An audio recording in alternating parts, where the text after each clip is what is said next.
Ladies and gents, welcome back. We're here for Game 3 of 7 Deadly Sins versus Inca Turn. And 7 Deadly Sins are up pretty cleanly 2-0 right now. Last game was a bit scrappy. Would I call it clean? Okay, we could verge on that. The end of the game was... The end of it definitely was, particularly with Kraft becoming ridiculously strong on the Caitlyn. They played to the win condition, right? Eventually it got to be the Caitlyn sieging down on a tower. They tried to break up that siege. It didn't work. There were too many Zhonya's, too many Black Shields, and too much damage, frankly. You jump in with like a Zed support who's under-leveled. He dies very quickly. Very close to getting some kills. Just didn't end up working out. Still a very fun game. I hope you guys enjoyed watching that one as much as we did. But now, will mean Inca Turn, the heat is on. I know it's definitely on in my room. It's really hot here. Yeah. Well, but that's one way to think about it. Going into Game 3, you know, maybe they have some extra well-aged dairy to throw at us, some extra cheese. We're gonna have to see whether the cheese drawer is run dry or not yet, or whether whether they can make 7 Deadly Sins punish their lactose intolerance. Find out as we get into draft and stuff in this game. Of course, Inca Turn, the last game, did manage to throw a spanner, or at least to chum the waters in the works. If it hit. If it hit. And there were a few really good skirmishes from Raging Platypus on that phase. That's yeah, he's been playing really well. He's been playing well. It's not been enough, but he's been playing all right. And I have to say, there's been differences in just straight laning, particularly in the top lane, and to an extent the bot lane as well. I think mid lane, at least there were some kills back and forth, but Inca Turn have not had a straight out winning lane yet. No, they haven't. That's a big thing. And they were down a lot of CS in a couple lanes there. We are, however, into Game 3's pick and bans. Veigar, and I think it might be a Veigar Mordekaiser, and of course what was the last ban? Come on, Sam, you can do this. I don't think I can. I've forgotten. Well, we'll get back to you with that. You've forgotten as well, yeah. We'll get back to that. No, that's disappointing. Well, there we go. Wukong taken away. We know Isaro plays that champion. We know Wukong's really strong right now. Don't want to give that one away. No, they do not. So we'll see if it's going to be a Gnar ban from the side of Inca. Of course, that was a big problem for Hodgson. So was the Aurelia, though. Also, it was the Aurelia. Now, at that point, you're thinking, okay, Hodgson's Mundo is his go-to. He has crushed games on that. But if he's not winning on that, and he's dying solo in lane multiple times, what do you do in that top lane? Do you just say, okay, right, we're not going to get a winning lane up there. Let's just leave the top lane pool open. Don't divert any bans up towards it. Or do you ban out the problem picks? Going really low on this ban timer hit. They've actually missed a ban. Maybe some incision. Dear. Maybe some tilt. Maybe it's not so good. Nope. Mundo will be the final ban there from 7 Deadly Sins. And you have taken blue side again. And again, yeah, of course they have taken blue side. And again, we are assuming that misband was not deliberate. Casting banned out here. Pretty strong in the current meta. Shadow Hopper with a name like that, I would be unsurprised if he doesn't play a touch before the Rift Walking Champion. Okay. Have to see what is first pick, but don't, please, put me on Ramis. Please not first pick Ramis. Okay, it's going to be the Kai'Sa once again, much like it was in game 1. It's a dive ADC, it's self-sufficient, it has that shield. We saw Platypus on the Jarvan really try and punish Kraft when he was playing that pick. It just didn't end up leading to any kills. It was just an ult for an ult trade, and that's not really enough. Not really enough, and again, like the Jarvan really struggled to do it. Like, we're struggling to deal with that. Caitlyn, Pyke, insta-lock for Samvetti and MacMan. Very different look out of the 6-turn bot lane. So we saw the Ashe in some ways. So Inca were actually the team that actually lost to the Dark Hamsters. Joycey just reminded me, I was like, okay, I'm trying to remember who was on the losing side of it. In fact, actually, Inca were the team that lost to the Dark Hamsters. Oh dear. Yeah. We that was Platypus on the LeBlanc, went 4-0. And the memes are strong. We bring it up because we're still haunted by it. Are they as haunted as Inca, though, who did drop that ban in there? That's pretty sucky, really. Yeah. The Rakan Hopper here, Shadow Hopper, is a bit of a Rakan player in solo queue. AP Rakan mid. Come on, do it, man. We were talking about this in the lobby beforehand. It's like, well, wait, is this AP Rakan mid any good? I'm like, it's actually all right into some mages. It's okay into Talia, okay into Cassiopeia. Champions which are immobile, so they can't really get out your W, can get poked out by your Q, and don't have that high base HP. So you normally put it on, so against Talia, who has had notoriously low base HP, doesn't build a Seraphs either. It's very easy to get taken out by someone like an AP Rakan. Of course, that's not going to be the lock-in, it's the Sejuani. The Sejuani is locked in, and there's an Nautilus there to add on that additional CC chain, and Wise Arrow continues the trend of picking champions with powerful R buttons. But this will be reworked Volibear locked No. in for Inca turn. No, it's my worst nightmare. I don't know what he does yet. Don't ask me what Volibear does. His ult is Own Wrecker. I've seen him. It's just like smash home racket. It's like, blam, does damage. Blam he gets home big racket. for a bit. Like he gets increased. Like He has insteroids for a moment. yeah, that's pretty much it. I know he has the call from the sky with lightning. Mhm. He has a couple of auto attack steroids as does. well. There's some stuff he can do with that. Orn's and Vanderway, so it won't be the Volibear Orn combo, that old Freljordian demigod combo. Indeed, and we'll see how this last couple bands go. Kennen was removed there at the end. It will be the Trundle as well. Syndra's not been banned for the first time. We've seen, I don't know whether this is deliberate. It might be considering where their mental is at, but Caston Echo Kennen spells Keck. Keck W!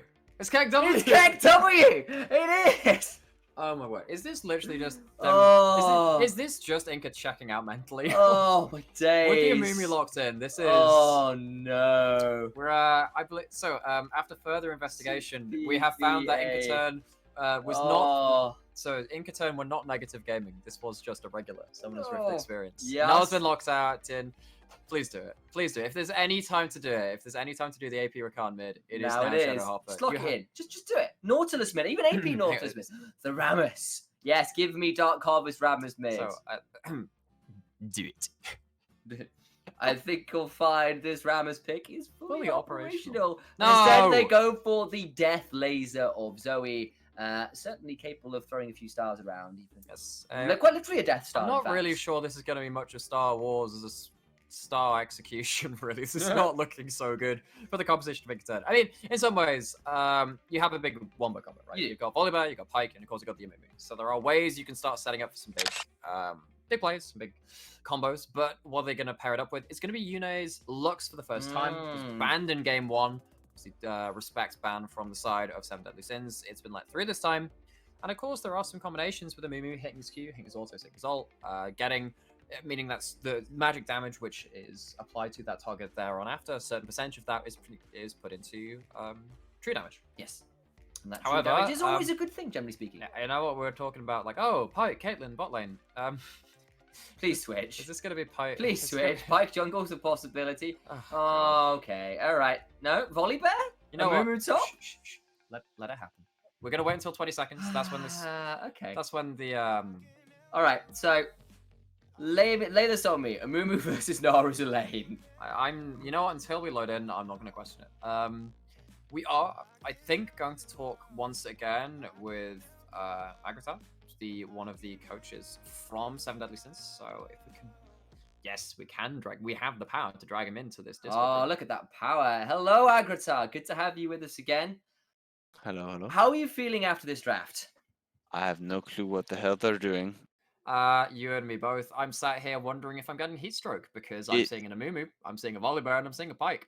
Yeah, I'm not sure if they're just trying to run it down in draft like if they've done in late game, but I'm not quite sure if it's internal things like.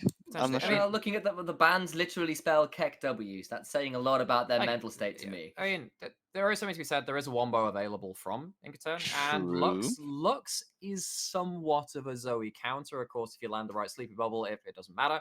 But I know that some professional players Froggen, for example. Froggen has liked that matchup. But they did hand over a lot of power picks. Yes, that's what I'm worried about. So, on a scale of 1 to 10, how happy are you with this?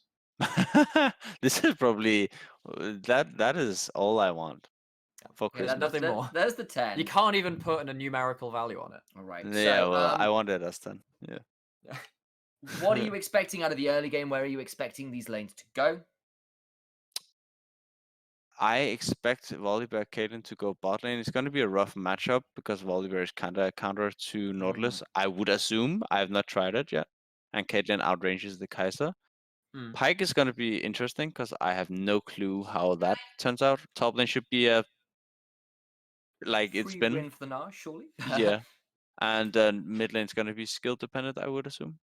Okay, Yeah. there you go. I think I agree with that by and large. We've still got a minute left to talk about some stuff. Yeah. Of course, Kaiser Nautilus, yeah, it can suffer if you don't land the hooks, and then yeah, you get burst out. Well, you get poked out rather. But you're against that melee champion, the Volibear. Nautilus is pretty good into melee matchups, and Kaiser follows up very well with them. We saw Kraft trade really well in game 1 on that Kaiser, so I'm not too worried about that.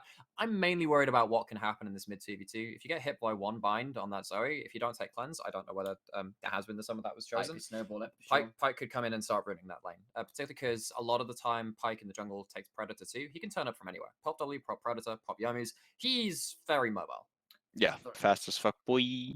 That's the way we say it live on broadcast. That's it. That's the words. Those are the exact words which I've not said before on broadcast at all. There you go. He's a polite man. But I suppose we've got about 30 seconds here. So I kind of want to know, is there anything you're kind of nervous about? Obviously, you've mentioned you're a little bit wary of the unknowns. We've not seen a lot of these matchups before. What are you hyper-focused on in this matchup? I'm hyper-focused on jungle, not going... Like, I'm kind of scared of what's beneath the depth, as Pike would put it. And I'm kind of scared of bot lane smashing. Right. Because in my solo queue experiences, if Volibear gets ahead, then it's really, really strong. Volibear has got those buffs. You can do a lot of work. We have to see whether this interesting draft from Inca Turn pays out or whether it will be the clean 3-0 sweep for 7 Deadly Sins. We'll be back after this break and we'll see how it plays out on the Rift.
Well, we're on to the Rift, and the craziness of the draft has resolved itself a little bit more now we're on the Rift.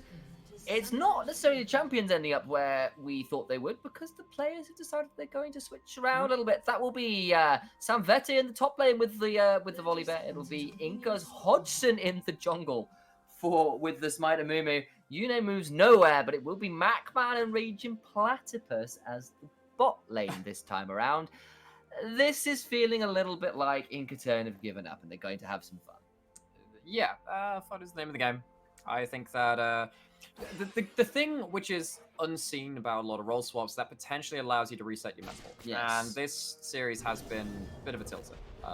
See the E missing there from Lux. There's been a bit of trouble here. It's still the Paddle Star start, so they're not going to get a huge amount of stand.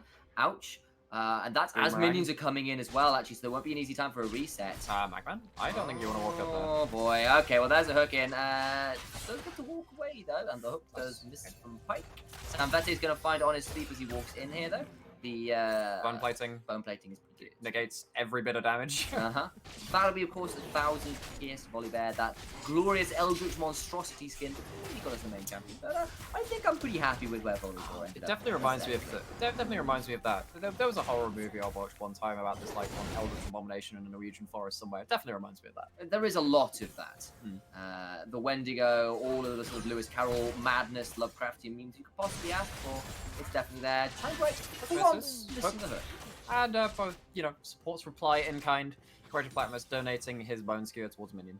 Yeah, that's exactly what the bone skewer's for. Hooking minions. With That's it. That's why. Well, the thing is, though, when it used to be AoE as a tap key, it was really good in mid lane, really good in top lane.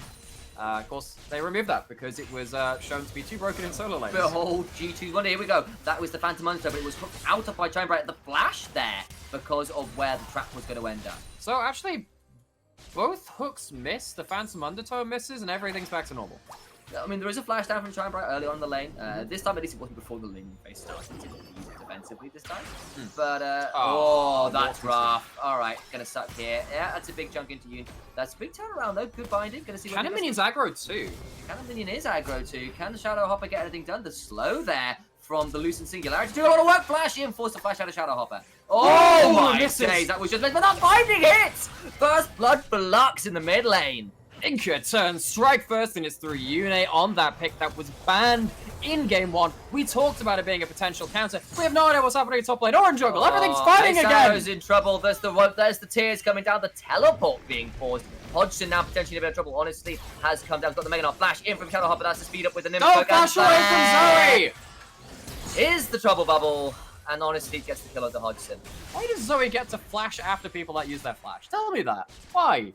Because it's entertaining design-wise. Oh, wow. I'm sure Hodgson found that so fun right there. Yeah, flashes away, still dies. Shadow Hopper certainly did, and the Lux is like, why? I just killed this girl. Why is she back to lane with an assist? And honestly, gets double buffs. That was looking really good for a turn for a little while. And now you've got this Volibear, which, if he gets ahead, very strong. Not going to be so far ahead now. He has to play against double up on that. Yeah, that's a bit rough. We'll see how it goes. Flash in! Misses! He's going to get turned around on here. That's Phantom Tombstone out with the deep water dive. But that was a little sad. Does spare the blushes. Craft taken pretty low, actually, in response there. The range advantage definitely playing out. Sky Splitter coming through. Honestly, takes a bad trade. And a bit of a shield there on San Francisco, definitely giving him a little bit of... And he's going to get kited for forever because of red buff. Yeah, red buff sucks. And force a flash out of Wallaby stepped up way too hard there. Ice Arrow in it. Hodgson about to run into each other again. There's the Ice Arrow. Shadow Hopper's come roaming with him. And that is a Death Star indeed. Battlestar hits. And that battle station in the mid lane is fully operational. And I know there's a copy pasture about, wow, I want Zoe to win. Haha, she's quirky and fun, but there's more to her that meets the eye. But please don't spam that. That would tilt me more. We can't actually... I'm not checking Twitch chat. I'm not doing that.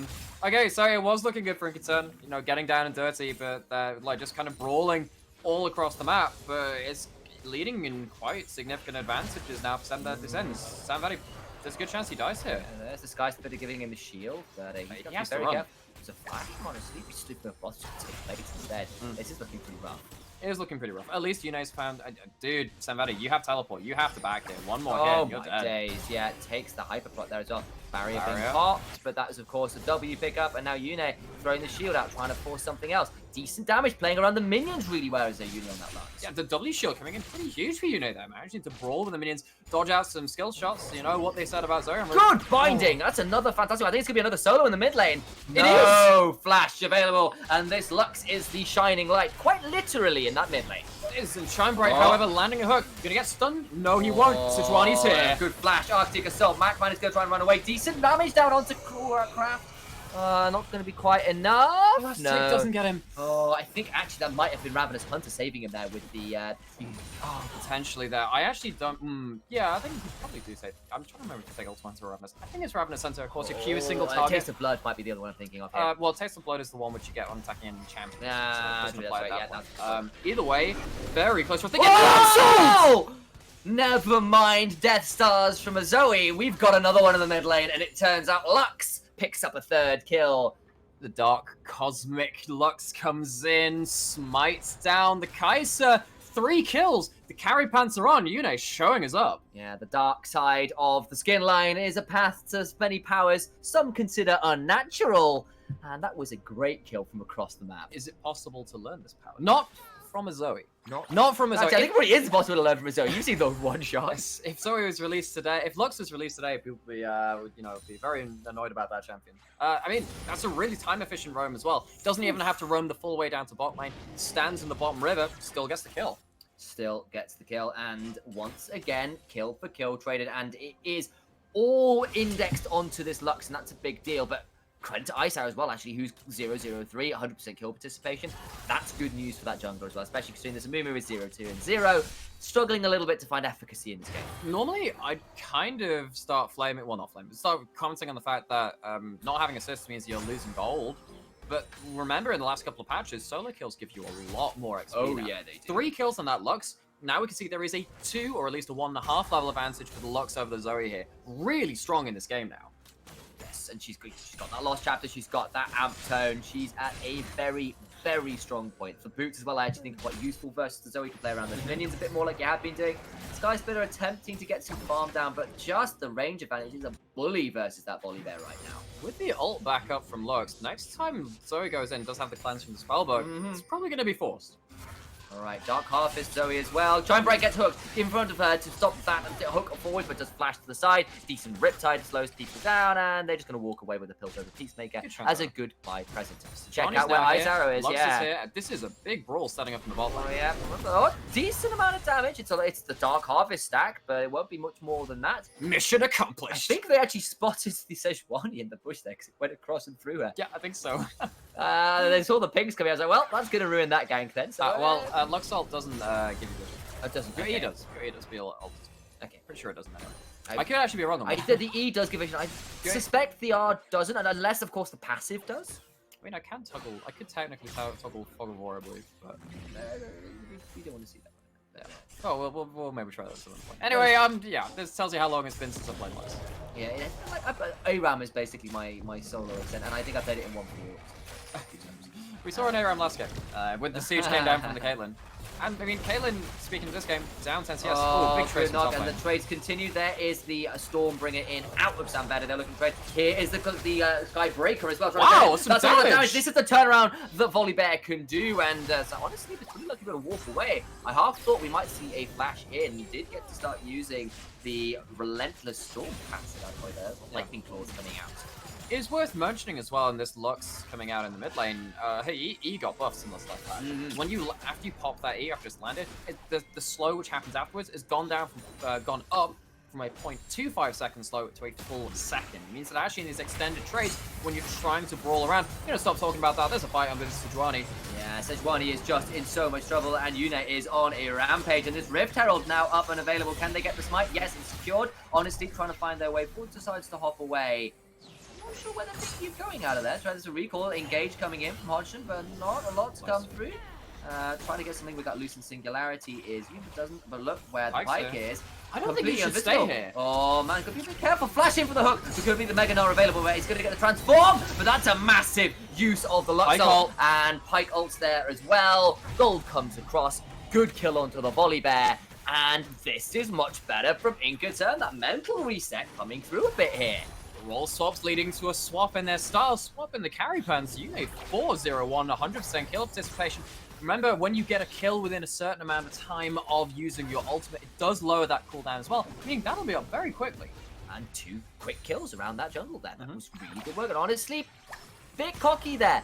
That Deadly Sin agreed, poking its head up in this game again. That's, I'm trying to think which one that would be. Would that be Greed, I guess? It's definitely Greed. Honestly. Definitely Greed. Yeah, I think as soon as you lose your jungler there and you don't have see Avarice as well, looking for that Herald Steel. There's a couple options. I want what you have, but I can't have it. No, and what you will have is a belly full of death. Yeah, and a pool of Lucent Singularity to drain into. Continue the Halo reference there. Go look that up. Great quote from Sergeant Johnson. That mid lane was getting a little bit low there as well. Shadowhoppers got a fair amount of work, but look where Hodgson is, definitely just shielding this a little bit, just stepping away. Good Lucent Singularity! That's fantastic. He's also put the flash out from Shadowhopper is used. Man alive, that was nearly very dangerous. The bait was real there. Was not quite in time with the combo from the Lux that he lands with the Mimi there, but the combo doesn't come down afterwards. It's still a flash blunt. Good prize there for Inca. On to Craft, but not going to find too much more. Bit of trading going down the bot lane. Relatively even, about a 10 CS lead up to Craft right now. And that's partly, I suspect, because, of course, we've seen Pyke roaming around a lot. Caitlyn can...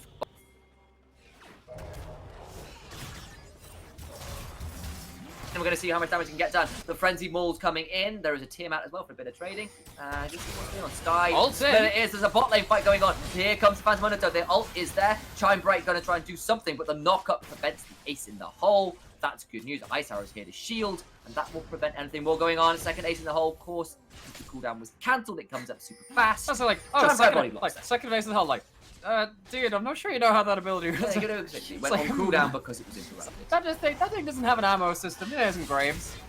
Hooklands. Raging Planet was just playing with food. And actually, honestly, took a lot of damage in the last trades. And while it was looking pretty ugly early on, there's the shield. Can Sanfetti get the kill? Oh, and remember, he's got the ultimate. He doesn't even need it. Solo kill in the top side. This Volley Bear is doing a lot of work. And Hot Sleep, who has been so good, is now 1 and 2. Yes, and you're talking about him. Oh, he has the ult. He used it before to get him down that. That's what happened. That's what happened. Okay. And it's winning on the top side of the map for once for Inca Turn. It's winning on the bot side of the map as well. They're coming over, and Ice House has got to have to find a way out here. That's a lot of damage coming out. Oh my days. The pop is real, and the Dark Star continues to absorb everything that comes around. 4-0-2 on that particular pick. Can we see how many Dark Harvest? 7 at 12 minutes in, nearly 13. That is ridiculous. It's also worth noting, you know, this isn't ARAM Dark Harvest. This stacks up by 5 damage each time you do it, not just the 2. It's going to be doing a lot of pop damage. This will be the 100-0 Lux. I want to see what the full item build will be, whether it will be something like a Death Cap second. Honestly, I think at 4-0-2. I mean, what it means is that if Kai'Sa ever gets caught out, the ult just comes down. That's it. Gone. Yeah, I could see an argument, perhaps a Banshee's Veil, just to keep yourself alive and keep the damage up. There's a lot of CC available, but I think Death Cut makes sense. Yeah, it'd be nice to see anyway. It'll be the Luden's first, that full burst combo. Not going for the GLP or something like that, which, you know, you can see. See Oblivion Orb in as well if you've gone for the Pen Boost. That might not be a bad call either. Gives the extra HP to stop rolling as well. I'm seeing a lot of Merc Creds in there, so perhaps not the most efficient build again. No, not at all. I honestly think that maybe Zoe should have gone for that too. Because you're not going to be running clans all the time. No, you're not. And we've seen how much damage is done already. I mean, and also bluntly versus the Amumu. You saw how long the bandage toss lasted originally. Well, add in the binding as well, and things get really dangerous. This is the thing, right? If you portal jump anywhere close to Amumu or Lux, and they have flash, they just flash follow you back to your right there. Honestly, Lux probably could have just flash forward for a Q. Yeah, and if could have been a kill. Probably is. I mean, there's Ghost available, so might survive afterwards, but would be really. Well, it depends if the combo just one shots now. With the Dark Harvest, good chance. Also, bluntly speaking, we're going to see a fight in this bot lane. Perhaps look where that Sejuani is going to try and get it on. Craft is very, very low. There's the ignite. Can we see the ult? There it is. Gets the kill. And now it's a 2 versus 2. It might be a turnaround though, and that's at least something. But 1-for-1 with the AD carry dead means that Craft is free to keep looking around here. The bubble is going to be avoided, and they're on vision anyway. Yeah. So yeah, Shadowhopper having the first run towards that bot side is probably good that it ended up in a 1-for-1. Of course, the gold does go over to Caitlyn, goes over to the Pyke as well from the Pyke ultimate. So that is now the second kill participation with that Pyke ultimate. Going to be racking up a little bit more bounty from that. 3,000 gold at 15 minutes for Inca Turn. I think it's the first gold lead I've seen out of this squad. Going to see how much damage can get turned around. There's some decent stuff with the turret coming as well. Here comes the Sky Splitter, the shield's coming back. Ow. Forces a lot of damage back around. Nah keeps thinking he's got the extended trade damage, but that's not always true. Nautilus is going to find a Mumu in the jungle. Kai'Sa's roaming up as well. Rift Herald number 2 going to be spawning auto shortly. That's sure you want to be there. There we go. There is 2. Make that 3. Well, actually, everybody's here. Inca Hodgson's in a lot of trouble. Going to try and find his way out. Won't get out. Ice Arrows gets that kill. And once again, it's a pick off before an objective. But it was an ult out of Volley Bear to avoid it. Oh, binding just misses from Lux there. And that's the important thing. As much as Lux is very strong, Shadowhopper has got the first roam now 2 times in a row. The first time was a 1-for-1 in the bot lane, and Lux did, Zoe didn't get a chance to really participate in that. But now it's led to the kill of Hodgson, the jungler for Inca, and it is starting to affect this map. Chime Bright needs to be careful here. There's going to be a lot of damage down. Oh my days, just disappears. And now Shadowhopper hopped over the wall and go, no, I'm out. Oh, good hook! Raging Platypus is there. They might have got something a little bit more, but not quite. That was a flash for it. Why does Zoe get to, like, counter people doing flashy things? Why does she get to do that? Anyway, good pickup from the W there from Shadowhopper. Understanding the spell shard was there to take. Gets away with it. Pretty free. can't keep getting away with this, but she does, and, well, that'll be another Dark Harvest stack, I suspect. Oh, look, how many is Uni on right now? On 8. Yep. There he is. That's pretty scary. You know, Dark Harvest in a game where it's going to be scrappy is a really good thing. You can do so much work, and when Lux can do it from such a long way away, now she's got Ludens as well. That burst potentially super huge. The 1v1's happening up here. There is a level advantage. That's a stun. That was a bad use of the ultimate. And honestly, few of those misplays this game. That trap was really good. Oh, I apologize. I'm judging honestly, but that was great play by the Caitlyn. That was, yeah. I mean, admittedly, don't walk up to a Gnar with ult, but managing to trade pretty well and get some farm down here, some solo XP. Does get some solo XP, but it means that the Caitlyn's not around all this teleport. Turn up around this one. Volibear is here. There we go. The Thundering Smash used there, but continue to walk forward. I've got the Volibear ability in, so I'm still getting used to them. But I'm trying to keep it all ahead. There's a lot of Thunder references. There are. Relentless Storm, Stormbringer, Thundering Smash, Sky Splitter. It's all about storms. He's a walking. He's Ailstorm the champion. He is. He's just power metal. He's just doing an interesting cover of Lightbringer this time instead of his the Stormbringer. Wow, it did miss. The fight over this pink ward continues. The last time it went really poorly for 7 Deadly Sins. We saw Raging Platypus walk through Topside River and get about 3 wards out of the onboard wave, getting another one there. The Vision Control working out really well. Oh my days. Yeah, playing a bit dangerously there, as you know, but getting away with it, clearing out the wave. What this will mean is that Inca feels confident enough to walk towards the Herald, but not start it. I think you're starting because they can see Sejuani is down by the Drake. Are they going to go for the test? Hodgson's going down. Maybe they can get there, but remember, that's Kaiser and Norton. They probably go Kaiser, Sejuani. They can do that. Thundering Smash down. That's a flash in, and that's going to be Shadowhopper, who uses the flash again. The red team still the dragon. Inca get it. They're going to get a kill down there, likely as well. Oh, Platypus is desperately low, though, trying to find his way out. The Ignite is down and will finally fall. Shut down onto that pipe. Izar is desperately low, but Sanfete on a killing spree, doing a lot of work on this. Nautilus can't quite find the kill. But here comes the rest of the squad of Inca. Shut down onto the volley though. It's now a 2 for 2 as this continues to go on, and Chime Bright needs to find the hook. Gonna try and get something. There is that dredge line, but the light binding just out. Maybe there'll be an ult from Lux. No, still being used, not going to be out. That is that 2 for 2. Raging Platypus and Semveti across for Shadowhopper and Kraft, but that is 2 shutdowns, making that probably a worthwhile gold trade for the side of 7 Deadly Sins. But it's a little bit problematic in that, of course, they lost the second dragon there. They did. It's another Mountain Rift and the 2 dragons for once over to Inca. I'm trying to remember if these are the first dragons they've actually had. They've managed to pick up 1 or 2 as it's gone on, but it's not been much. I think that, there was definitely one game where it was a complete shutout in terms of dragons. However, yes, this does signal good things for the side of Inca. They're adding gold, adding objectives. They have win conditions. You can start playing around these CC combos from the Lux and seeing if this can lead to one-shots. Magman is still trying to fight in the spot lane, but there is a Pike here. I think you want that with the Mega Gnar coming up, but a nice covering play there from MacMan and Raging Platypus. Watch out for the Mega Gnar transformation, honestly, on that precipice. There we go, that'll trigger him over. Hodgson is taking that blue buff, probably because Lux isn't around to take it right now, and the mid lane is under siege right now. Back timing, rounds to land, could be a bit dangerous for this Mumu, but there we go, the turret goes down, and that Lux ult was a little late to clear out the wave.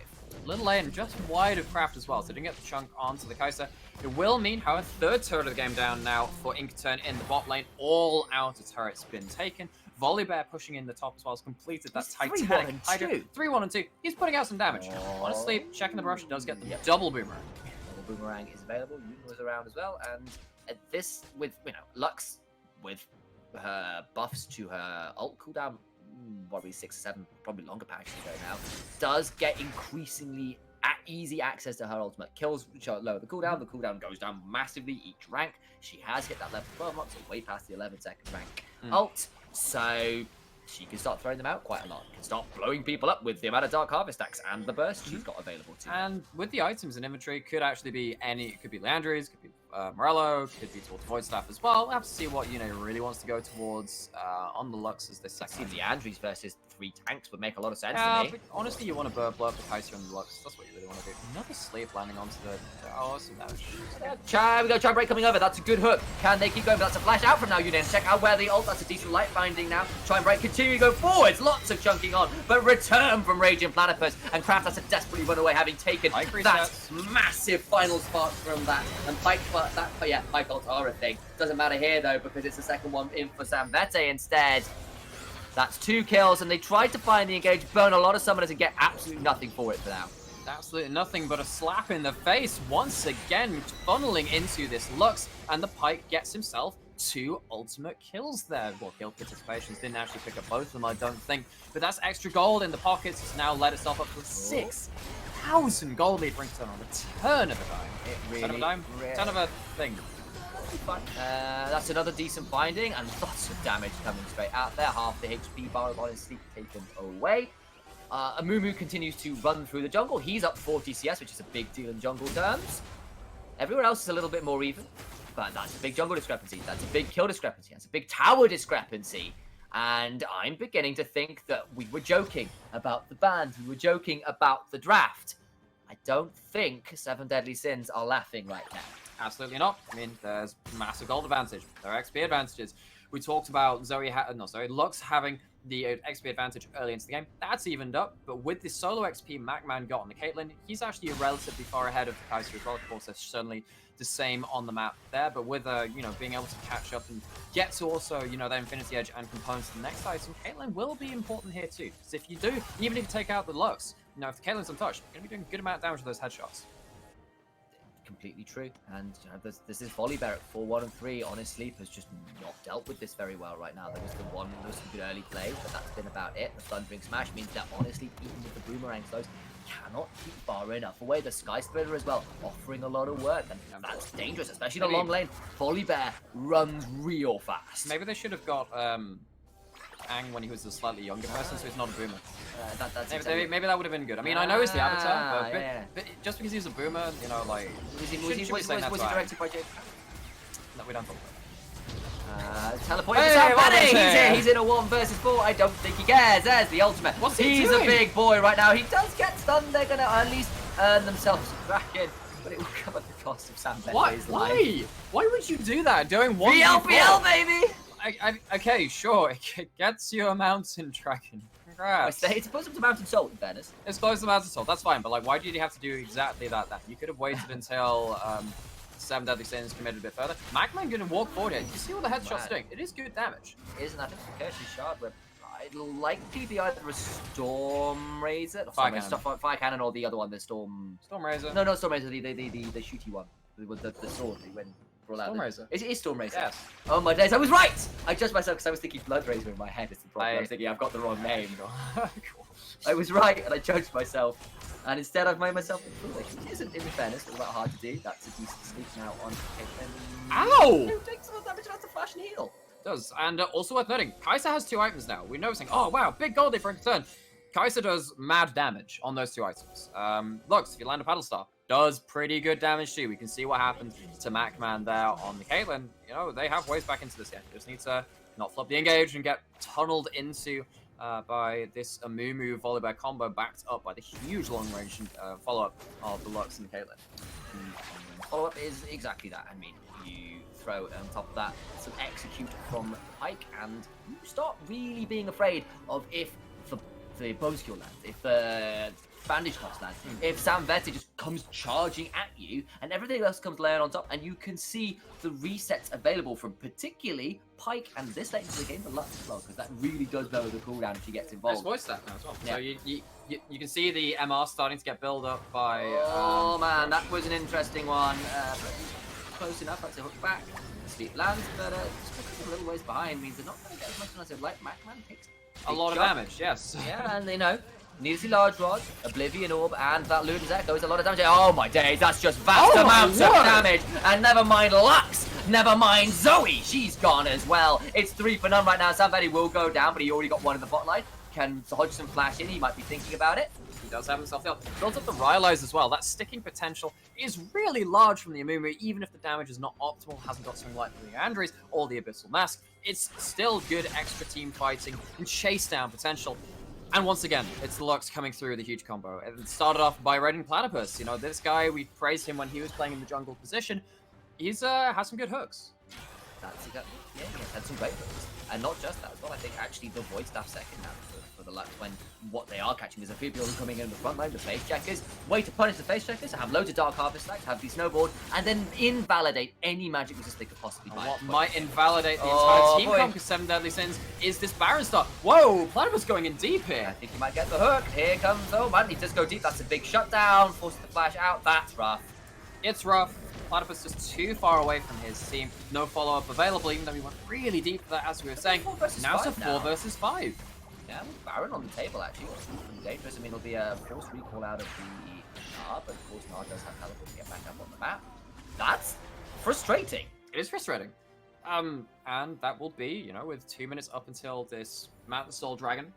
If they had stuck on the Baron, managed to get a kill or two, get themselves a Baron, that would have lasted long enough for that Baron buff to be available during the Mountain Dragon spawn. Would have potentially closed out the game. It was the high roll play, it just didn't work out for them.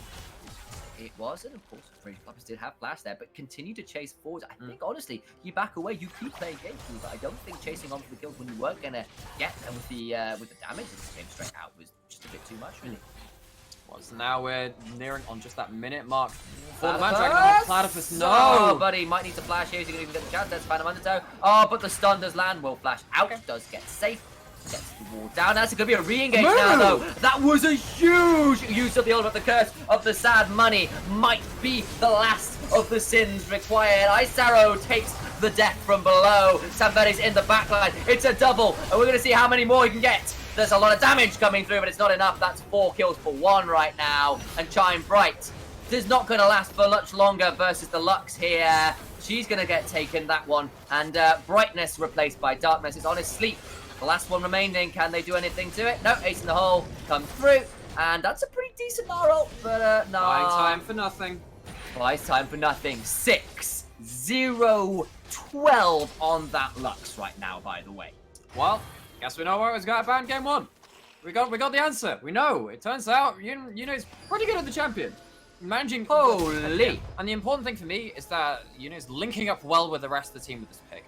Fantastic engage by Hodgson. You know that you've had some cooldowns used on the potential pick onto Rage and Platypus. Then the cooldowns are down. You go in, nothing really to stop this. I mean, we're going huge in the fight.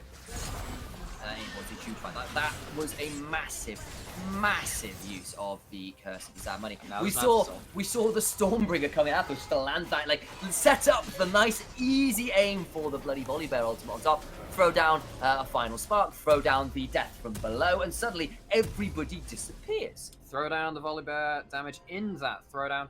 He's going to be taking less damage pretty soon, though. Looks like he's going towards that Death Dance third item. That's just brutal the way he's playing. We've talked about AD carries, and if you can build Death Dance, you're pretty meta right now. Volibear adding that in there. Volibear's not an AD carry, but he can build it, it's fine. Platypus is very fast. He is...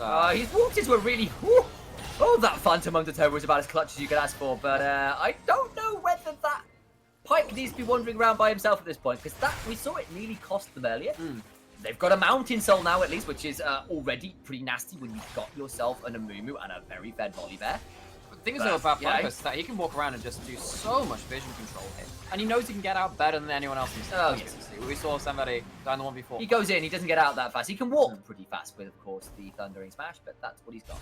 Yes. It's important that he has the Edge of Night Swell to get pops in that. Comes up fairly quickly, though. And now it is going to be a Barrow start. With the Mountain Soul able to shield them, and the shields coming out of Lux, this is not going to take much damage off them. Forcing the TP out of Gnar. Let's see how this goes. What is his Mega Gnar bar at? Let's see where it is. I don't think it's all that. It's completely empty. That is not a good place. Here comes the Stormbringer. Chime Bright in trouble. And let's see how much damage goes down. She's already pretty much dead. Hodgson goes in, gets a decent Curse of the Sad Mummy. That's not bad, but Radiant Platypus is by the way in the backline. Kraft is going to fall as well, and this is looking pretty good. The flash actually saved the Kaiser. I apologize. Macman is still free firing in the backline. On his sleep is a Mega Gnar, but it's got nothing left to available. And Yune is godlike if it wasn't obvious enough on that Cosmic Lux skin. It's 2 for none, and it has a lot of Deadly Sin members running away. Demigod in the top lane, actual god in this mid lane here on the Lux. Going godlike, gonna get the Baron with the Mountain Soul. This game is so out of hand from the side of Incon. There is the Zoe here to contest. Could be a kill into the Pike. Maybe. Yeah, that's it. And one Death Star on form of Zoe is definitely doing all right as well. Damage is available for Shadow Hopper. We see it there. But is it enough to match against a 7-0-13 Lux with Death Cap? I want to check the AP on this champion. Let's have a look. They have one Infernal Dragon as well. That is, I can't see because it's the chat. I think it was 597. Oh my. 597 AP onto the Lux. That's, you know, it's not 1,000 damage, but at 3 items, that is about as good as it gets. But of course, remember, Dark Harvest scales an AP. Your Luden's proc scales an AP as well. You have the Void Staff, meaning that all your magic damage goes further. Excuse me. This is just some huge burst from the side of Yune. And when you've got the Amumi landing ridiculous amounts of CC, the Volibear doing the same thing as well, the ults come through thick and fast. At level 16 on the Lux, if you get a reset on your ult, if you get your reset on the ult, when you do have that 30%, 40% CDR boundaries, it's like a 10-15 second cooldown on your ult. And that means you're getting 2, even 3 a fight if you get that many kills, and it lasts that long. Because I don't think the fights are going to last that long. Well, whoever is supposed to be Obi-Wan on the side of 7 Deadly Sins has suddenly got an awful feeling in the Force because Death Star Laser coming out of Lux is, well, it is planet destroying, it's game destroying, it's likely to bring Inca Turn to a game victory. And I suspect Inca Turn are going to be feeling a little bit sheepish about this one, considering where they came out of the draft with.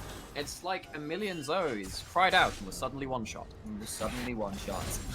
Yeah, going towards the Death Cap, of course, on that Zoe as well will be an efficient build. Has the Oblivion Orb. If it gets to that point, we could see these one-shots coming out onto the Caitlyn, but you have to go through the Mountain Soul now as well, with the extra resist coming through. Of course, there's no magic resist built up on Magman, but there is a chance it can happen, and that's how you want to come back in this game. Well, the siege continues. It'll be Volibear grouping up with the rest, and Caitlyn is such a ridiculous shuts down the tower. Remember, the Ohm Wrecker is in. Shadow Helper trying to get away, but can't escape the pipe. And it will be one down and dead from down under. The mid lane tower does go down, and now Ice Arrow pulled in. So City's Hook on a Chime Bright is forcing the flash. The curse of the Sad Mummy only claims Ice Arrow trying to get out, but it's pretty tanky. Just surrounded, destroyed, eviscerated by the side of Inca Turn. And with 2 members dead, with 40 seconds and 30 seconds apiece on those death timers, we've got one last chance for 7 Deadly Sins to try and defend. On his sleep, he's got Mega Gnar. Can he find something? Chime Bright's gone into base. That's a big Mega Gnar! Is it going to be enough for a turnaround now? We're going to find out. There's so much damage! And the Death Star may fire when ready. Peter Cushing can eat his heart out because that was pretty damn good. And it will be a win for Inca Turn here. And 7 Deadly Sins, they gave into that most egregious of pride. Pride. I nearly got it. You nearly got it, but 7 Deadly Sins did not nearly get that game. We're going to be back with you very quickly after this break.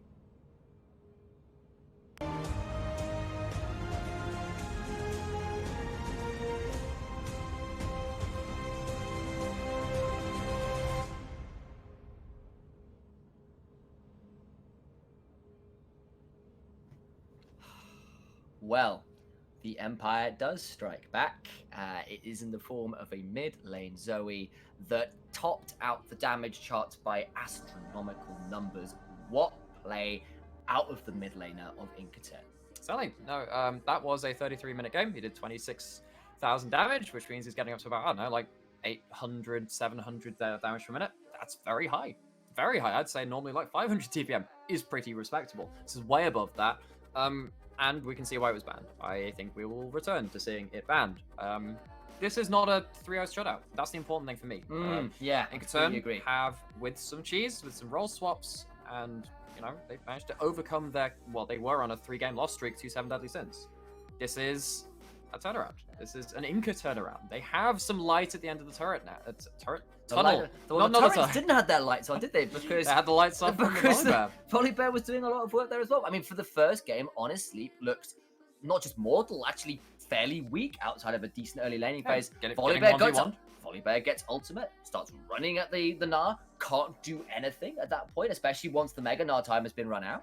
And Kraft didn't want to dive into an Amumi, didn't want to dive into the Lux as well. Didn't want to dive into a pipe. Let me just have a look at the Kai'Sa's damage. No, Kai'Sa, not awful. Did less than the Volibear, did less than the Lux, but did some respectable damage. But how much of that actually led to teamfight wins?